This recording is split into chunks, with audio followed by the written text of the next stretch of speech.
Doutora, eu quero muito tentar o parto normal, mas eu fui diagnosticada com diabetes gestacional. É possível realizar o parto normal? Sim, é possível sim, Rafa. Então, primeiro vai saber se você está acompanhando direito essa diabetes gestacional, se ela está bem controlada, se o bebê está num peso dentro do adequado. Se isso tudo acontecer, você pode muito bem ter um parto normal. O parto normal ele vai ser bem melhor para você, no sentido de recuperação.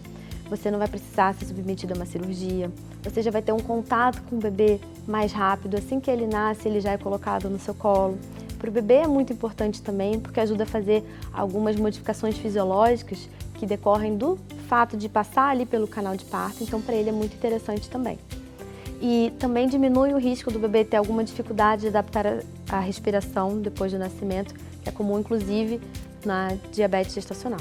Então qualquer problema clínico da gestante, desde que bem controladas e não tenha nenhuma contraindicação específica, sim, é possível realizar o parto normal, sim.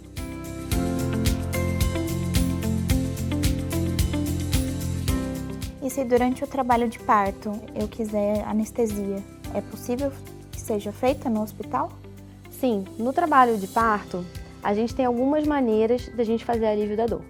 Então, algumas são anestesias e tem maneiras não medicamentosas também. Então, não medicamentoso, a gente tem massagens, a gente tem o uso de água, seja em banheiro quando disponível, às vezes no chuveiro, a própria movimentação e os exercícios. E se mesmo assim tiver aumentado o seu nível de dor e você achar que precisa de mais uma ajuda, aí vai ser feita a avaliação para fazer a analgesia.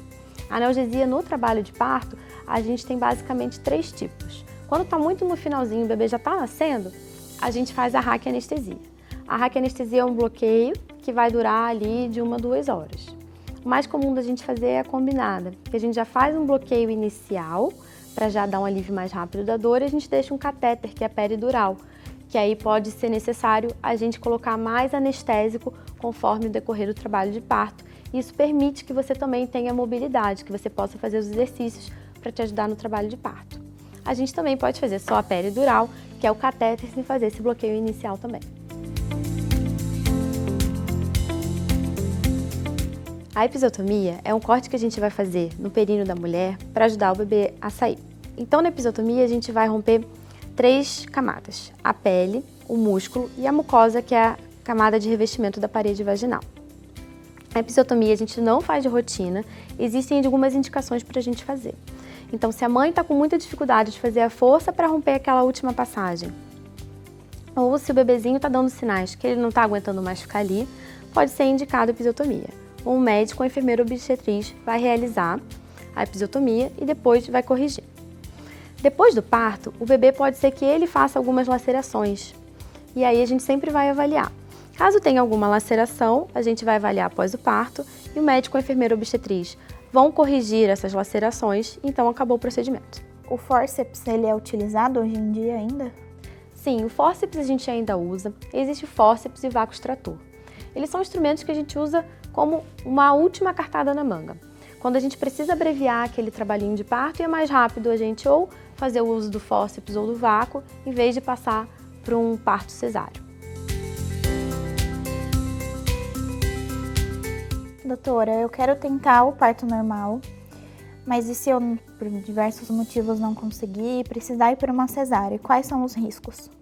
Então, os riscos da cesariana são riscos principalmente inerentes a uma cirurgia. A gente tem que lembrar que a cesariana é uma cirurgia e tem riscos só pelo procedimento cirúrgico. A cesariana em si também aumenta o risco de sangramentos para a mãe, aumenta o risco de trombose também e de desconforto respiratório do bebê assim que ele nasce. No entanto, quando a gente tem alguma indicação de cesariana, a gente está botando tudo na balança. E aí, nesses casos, os benefícios eles vão superar bastante os riscos. Por isso, a gente faz as indicações médicas.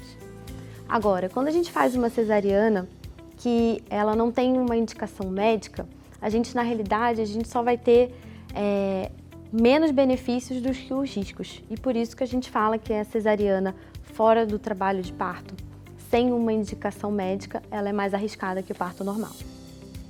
E se eu chegar até as 40 semanas e ainda não entrar em trabalho de parto, o que eu posso fazer para conseguir ter o parto normal ainda? Então, a gente vai avaliar dependendo caso a caso, no seu caso, como você é uma gestante de alto risco, a gente já dá aí esse prazo de 40 semanas. Mas para algumas gestantes, como as de baixo risco, a gente pode aguardar até 42 semanas. Então, se até lá o seu corpo não entrar em trabalho de parto, a gente pode partir para a indução de parto, que é a gente tentar fazer artificialmente a preparação do corpo para você entrar em trabalho de parto. Você tinha falado sobre o parto normal que pode durar até 12 horas. E com relação à alimentação, eu preciso ficar esse período de 12 horas em jejum? Eu posso comer alguma coisa durante esse período? Durante o acompanhamento do trabalho de parto, você pode sim se alimentar, vai ter uma alimentação prescrita pelo próprio hospital. E também é importante você sempre se manter hidratada, até porque é uma coisa um pouco cansativa e vai demandar um esforço físico de você. Então é importante você se manter alimentada e hidratada. Quais são as posições que o bebê pode ficar dentro da barriga? Então, o bebê pode ficar em várias posições dentro da barriga, Rafaela.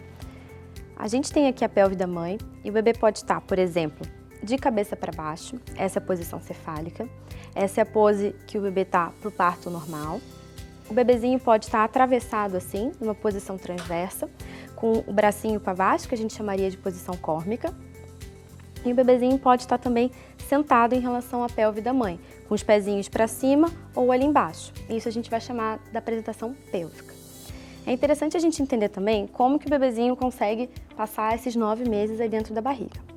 O bebê vai se conectar à placenta através do cordão umbilical. É um cordão gelatinoso que tem 3 vasinhos, 2 artérias e uma veia na maioria dos bebês. E através da placenta que o bebê vai realizar as trocas com a mãe. Então, ao longo da gestação, é a mãe que vai respirar pelo bebê, que ela vai comer pelo bebê e vai fazer as excreções pelo bebê também. Essa placenta, ela tem recoberta por uma membrana, nessa fase que fica em direção ao bebê, e ela fica ligada ao útero e é uma parte toda, um cotilédon, ele parece quase que um fígado, que é onde ele vai fazer as trocas. Em volta da placenta, a gente vai ter 2 membranas que vão recobrir a placenta e vão recobrir o bebê, criando então um bolsão d'água, a famosa bolsa que rompe quando a gente entra em trabalho de parto.